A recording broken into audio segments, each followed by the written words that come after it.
Ya, selamat datang di modul perkuliahan Jaringan Komunikasi dan Data.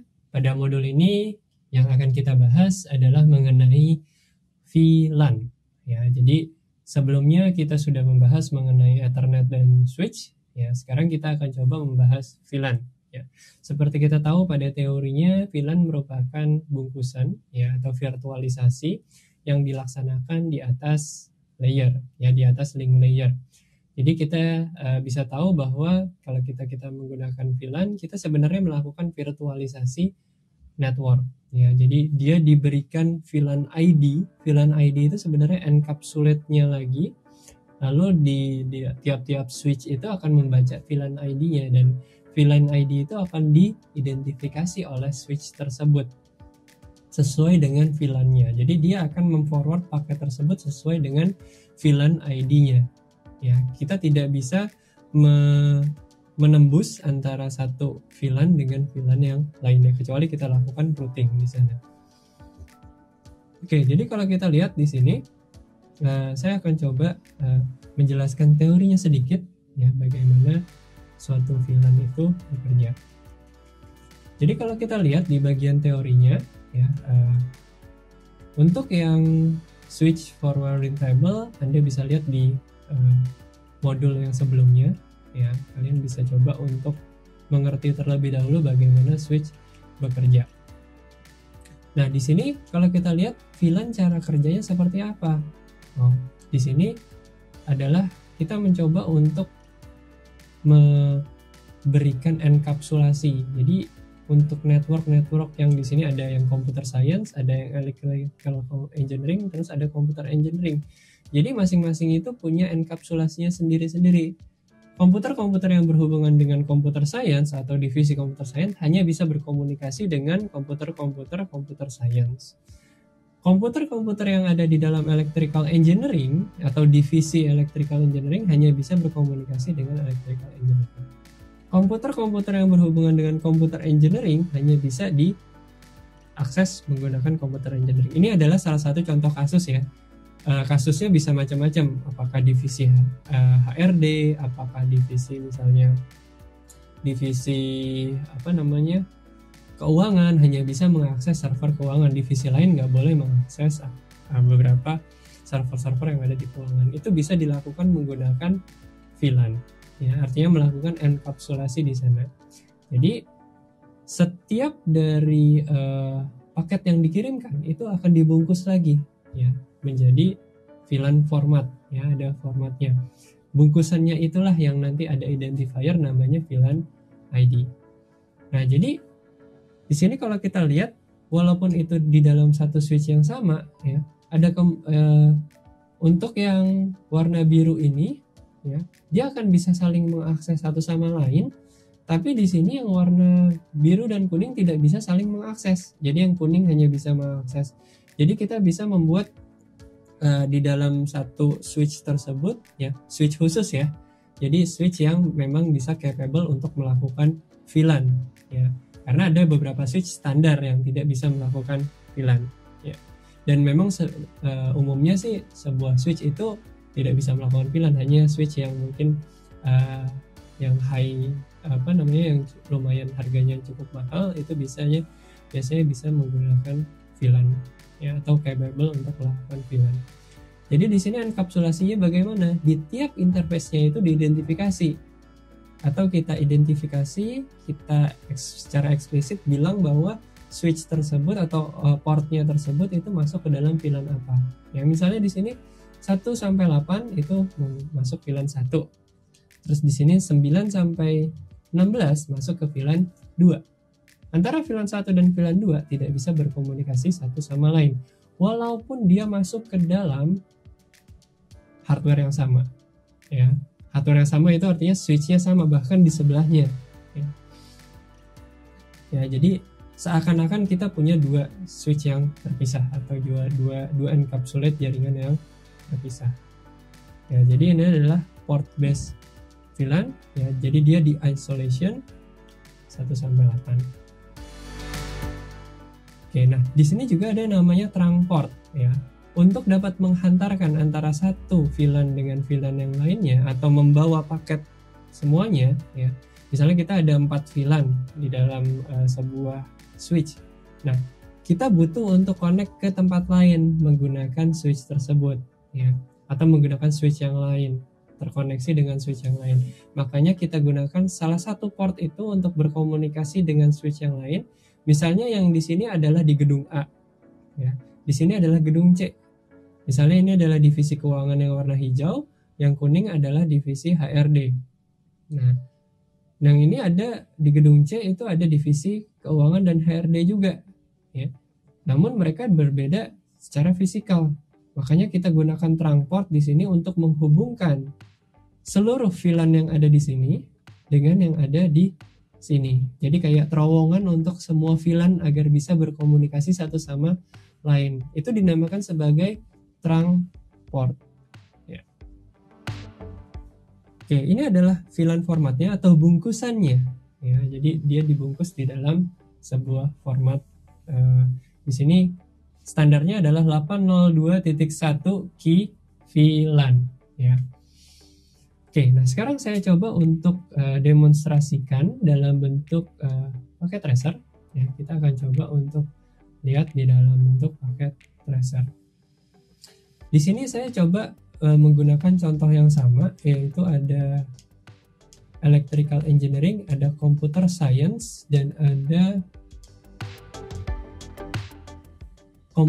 electrical engineering, computer science, dan computer engineering. Ya. Yang warna hijau di sini adalah computer science department. Yang warna kuning di sini adalah electrical engineering. Terus yang warna biru di sini adalah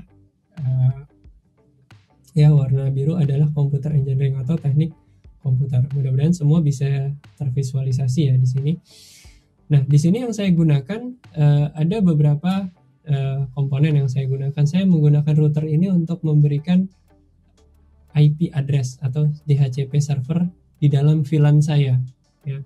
Jadi di sini VLAN saya definisikan 4, tapi yang dipakai di sini ada 3 saja, yaitu 10, VLAN 10, VLAN 20, VLAN 30, dan VLAN 40. Tapi VLAN 40 saya kosongin. Ya.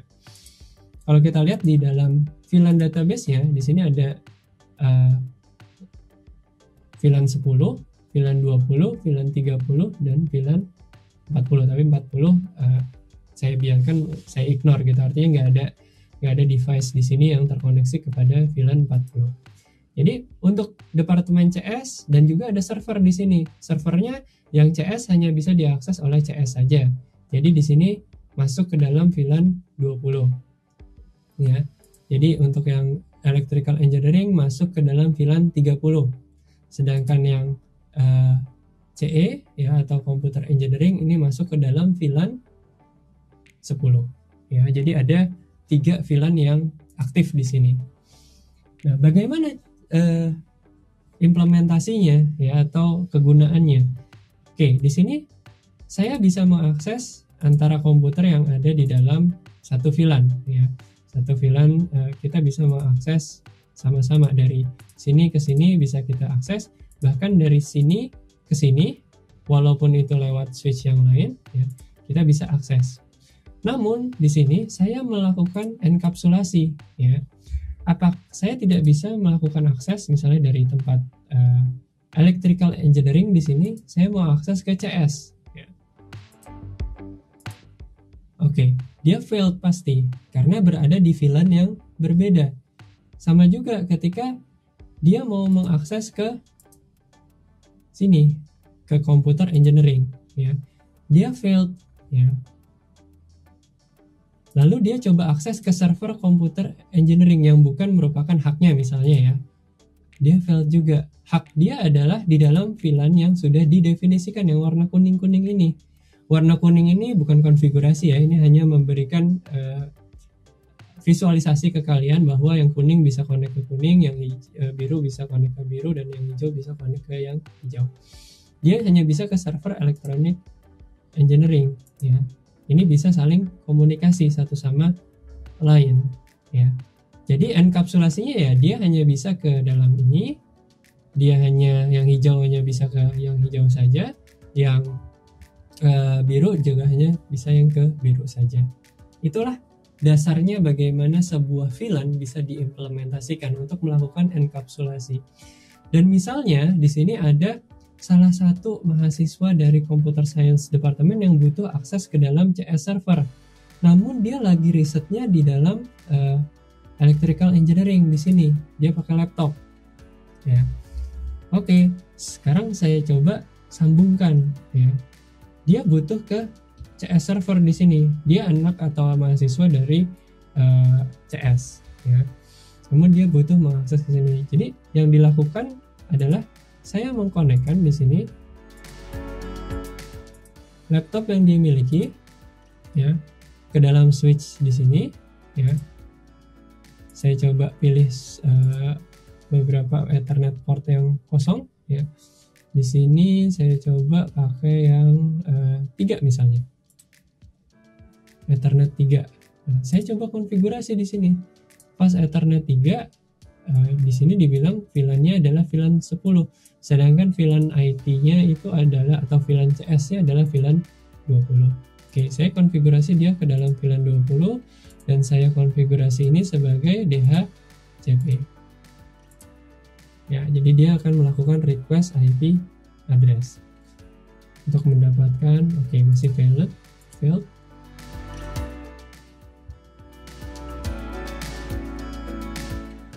Oke, masih failed. Coba lihat lagi, dia sudah berada di fast Ethernet 2 dengan VLAN 30. Ya, di sini dia di fast Ethernet 3. Oke, VLAN 20 udah benar. Pas Ethernet 03 di VLAN 20.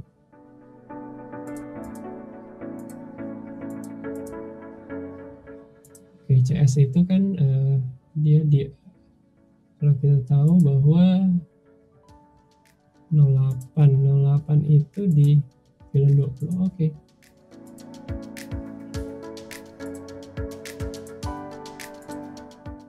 Oke, kita masih coba untuk mendapatkan DHCP. Oke, kita dapat DHCP sekarang di 20.0.0.16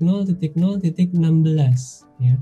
Apakah IP address ini adalah subnet dari VLAN 20 ya? Jadi sama. Di sini 20.0.0.14. Artinya subnetnya udah sama. Padahal saya di sini lokasinya ya. Lokasinya saya ada di Electrical Engineering.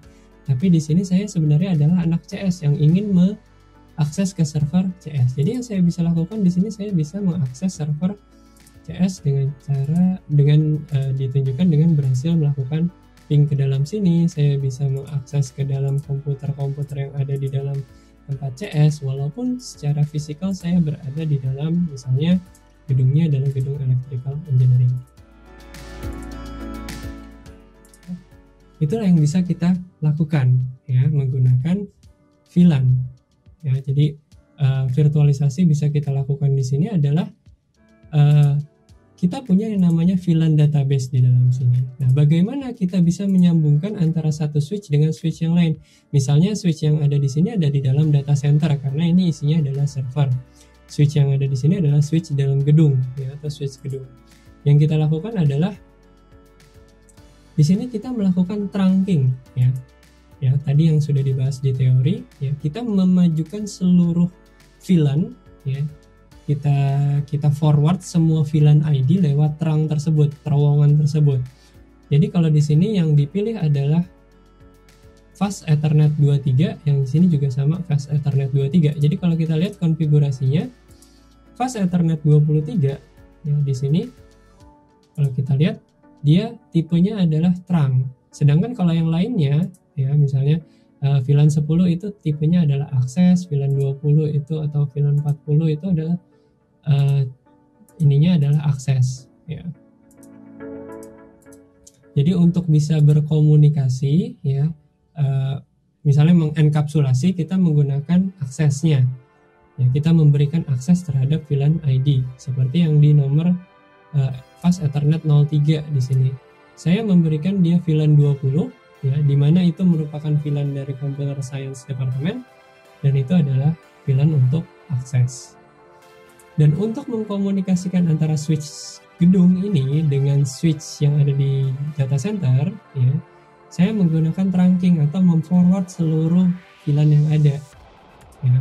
Atau semua VLAN bisa berjalan di trunk tersebut. Jadi mau ada VLAN 14, VLAN 20, VLAN 30, VLAN 10, semuanya bisa di forward, sehingga saya bisa mengkonekkan dari server ke beberapa komputer-komputer ini, tapi tetap menggunakan enkapsulasi yang sama, ya. Walaupun ini di dalam satu tempat yang sama, tapi antara satu server ini dengan server yang ini tidak bisa saling komunikasi karena dia terdapat di dalam VLAN yang berbeda. Oke, jadi itulah ya gambarannya bagaimana kita bisa mengutilisasi VLAN untuk melakukan enkapsulasi. Oke, kalau kita lihat di sini FA023 dia terdefinisi di sini sebagai trunking, ya. Di sini juga sama FA023, ya saya coba samakan saja ya supaya mudah. Sebenarnya bisa di tiap-tiap Ethernet ini. Namun kan yang nyambung hanya Ethernet dari interface 23 ini ke interface 23 ini.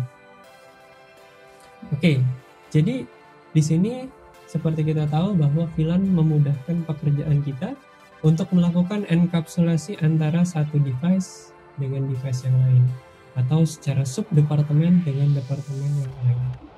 Hal ini sangat membantu kita dalam melakukan atau menjaga integritas dari masing-masing jaringan kita. Oke, jadi mudah-mudahan mengenai VLAN ini dapat membantu kalian ya memahami bagaimana suatu VLAN bisa bekerja. Oke, atas perhatiannya saya ucapkan terima kasih dan semoga bermanfaat.